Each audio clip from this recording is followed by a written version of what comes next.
दोस्तों नमस्कार। आज हम आपको बताने वाले हैं कि राजस्थान और मध्य प्रदेश और छत्तीसगढ़ के अंदर क्या होने वाला है।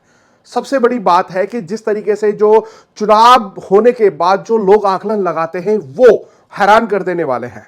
और वो हैरान कर देने वाले इसलिए नहीं है कि लोगों ने वोट किया है, वो हैरान कर देने वाले इसलिए हैं कि पार्टियों ने पूरे दमखम लगाने के बावजूद भी वो अपने हाथ में कुछ नहीं ले पाई। गारंटी पे गारंटी दी गई, योजना पर योजना दी गई, फ्री के लॉलीपॉप भी बांटे गए, परंतु वो सब फेल हो गए। जो फलौदी सट्टा बाजार है वो जिस तरीके से आंकड़े निकाल करके ला रहा है वो हैरान कर देने वाले हैं। राजस्थान के अंदर की बात करें, जो 25 नवंबर को वोट हुई और उसके बाद से जो वहां पर सट्टा बाजार में जिस तरीके से जो रेटिंग और उसमें पैसे का जो बाजार गर्म होता है वो देखने को मिला। बीजेपी को 25 पैसे और कांग्रेस को 2.5 रुपए से 3 रुपए तक का आकलन कर दिया गया। अब ये आप समझ रहे होंगे कि 25 पैसा तो बहुत कम है। जिसका पैसा कम होता है उसकी मजबूती ज्यादा होती है, क्योंकि जैसे आपने 1 रुपया लगाया तो उस पर आपको 25 पैसे मिलेंगे और 1 रुपया लगाया तो उस पर 2.5 से 3 रुपए मिलेंगे। ये फलौदी जो सट्टा बाजार है, गुजरात इलेक्शन हुआ हो या फिर लोकसभा का इलेक्शन 2019 हुआ था, वहां पर इसके आकलन एकदम सटीक बैठे थे। और वो सटीक इतने बैठे थे कि बिल्कुल आंकड़े और संख्या के बिल्कुल नजदीक जाकर के पहुंचे थे और वही रिजल्ट जनता के सामने देखने को मिला था। आज वही आकलन यहां पर देखने को मिल रहा है। और जैसा कि खबर इंडिया की टीम पूरे राजस्थान के अंदर भ्रमण पर रही और मध्य प्रदेश भी रही, तो वो दोनों जगह से हमने जो आकलन निकाला वो भी यहीं तक आकर के रुकता है। अगर मध्य प्रदेश की बात करें तो मामा की जो सरकार है या बीजेपी की सरकार है वो 110 से लेकर के 120 सीटें लेकर के आ रही है। और कांग्रेस की बात करें तो वहां पर 105 से लेकर 110, तो यहां पर नेट टू नेट फाइट है। अब नेट टू नेट फाइट पे और कुछ निर्दलीय भी रह जाएंगे, तो यहां पर वही देखना है कि जोड़ घटाव जो लगा करके सरकार और मजबूती के साथ वहां कौन बैठने वाला है। यह सबसे बड़ी बात है। यह हमारी खबर इंडिया की एनालिसिस के सामने ये सारी चीजें निकल के आई। अब राजस्थान पर जब हमारी टीम बैठी तो राजस्थान के अंदर हमने निकाल करके देखा तो वही यहां पर देखने को मिला।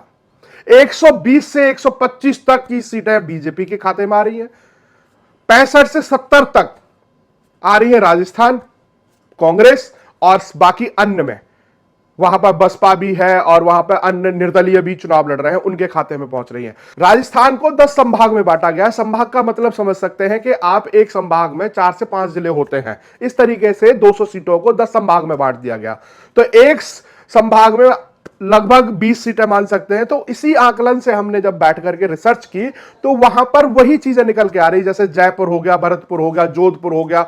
जोधपुर जबकि कांग्रेस का गढ़ माना जाता है क्योंकि गहलोत साहब वहीं से आते हैं।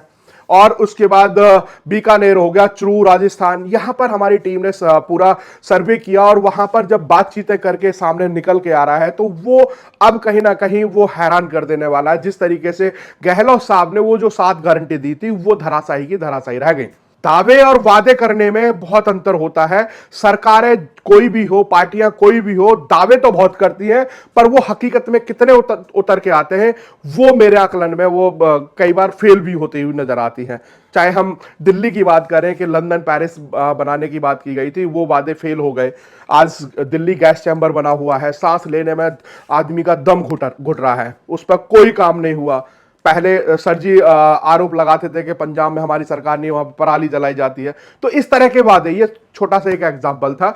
सबसे बड़ी बात है कि जिस तरीके से गहलोत साहब ने 5 साल सरकार चलाई, वहां पर लॉ एंड ऑर्डर का जो काम था वो फेल दिखाई दिया और उसी वजह से जनता का मन बना कि बदलाव। हालांकि चिरंजीवी योजना जो थी वो 25 लाख का इलाज, जो गरीब आदमी अपने घर में एक बच्चे का 1 से 2 लाख तक का इलाज नहीं करा सकता था, वो गहलोत सरकार ने दिया 25 लाख तक का फ्री।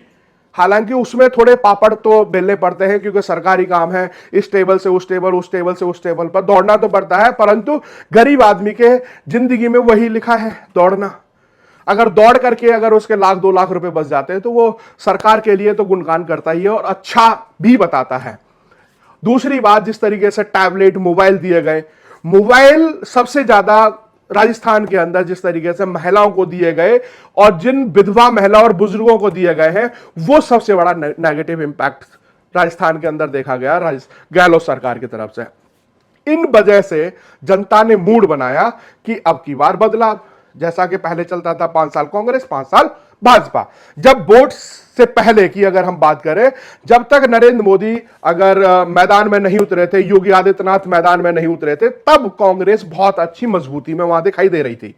जैसे ही योगी आदित्यनाथ के वो जो फायर ब्रांड माने जाते हैं भाषण, और उस तरीके से जो मैदान में उतरे और जहां बुलडोजर बाबा के नारे लगे और जिस तरीके से राजस्थान के अंदर देखने को मिला, उसके बाद से वहां पर परिवर्तन देखने को मिला। सबसे बड़ी बात है कि जिस तरीके से कांग्रेस का ग्राफ ऊपर था, कांग्रेस का ग्राफ एकदम से डाउन हो गया। कांग्रेस अपने आप को वहां पर खड़ा नहीं कर पाई। जो गद्दावर नेता जब राजस्थान में भाजपा की तरफ से उतरे, प्रधानमंत्री का रोड शो हो या फिर उनकी चुनावी सभा हो, उन्होंने पूरे राजस्थान का माहौल बदल दिया। जो ग्राफ नीचे था भाजपा का, वो एकदम से ऊपर बढ़ गया। अब सबसे बड़ी बात यह है कि जो 120 सीटें आने वाली है भाजपा की, अब यहां पर भी समीकरण बड़ा फंसा हुआ है।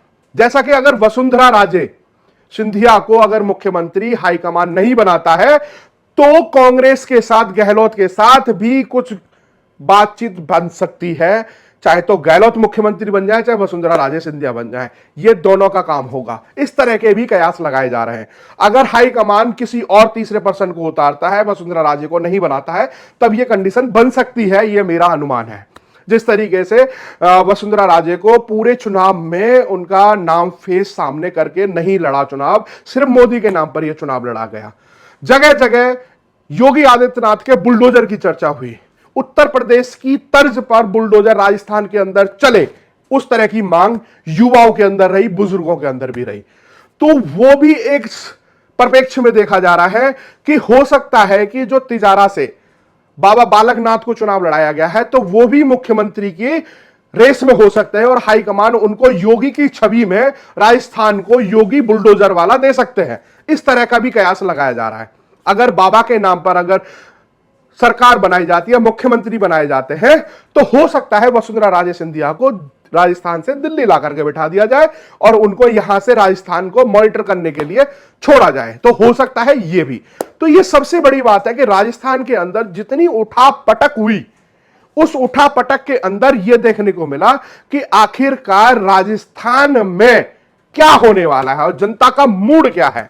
कई जगह छुटपुट घटनाएं भी देखने को मिली, पत्थरबाजी होने को देखने को मिली कि जो अपने अपने जो गद्दावर नेता थे, जैसे नगर के अंदर वाजिद अली, उन्होंने पूरे बूथ कैप्चर करने की कोशिश की गई। वहां पर सैनी समाज के लोगों के ऊपर पथराव कर दिया गया।